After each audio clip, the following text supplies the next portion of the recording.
Sa Central Filipino Community. Nagsuserve din po kami sa Scala Santa every second Sunday of the month, alas 3:30 ng hapon. At syempre kami po ng asawa ko nagsuserve dito sa Confraternity for Lady of Lourdes every Sunday. So sila to, pag available lang, pag walang kanta, sinasama po namin sila. So kami po ay may anniversary din, 23 years, sa April 21 ba tayo? April 21 anniversary natin. So, mag-invite na kami next time. Matagal pa rin mag-invite. Sana po makarating po kayo doon. At nagko-concert din po kami. Sana birthday.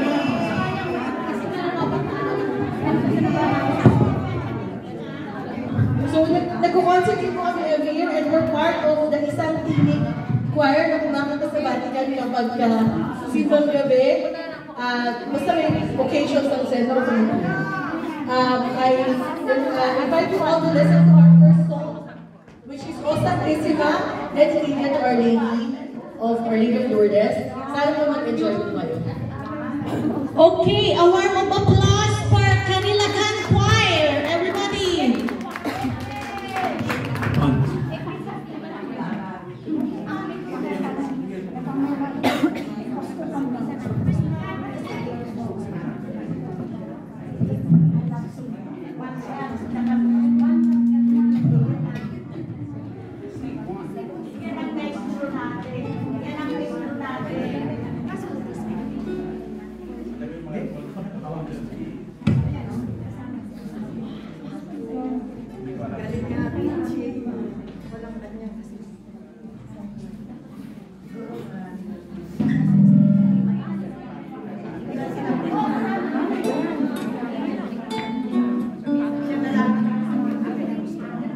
Hindi lang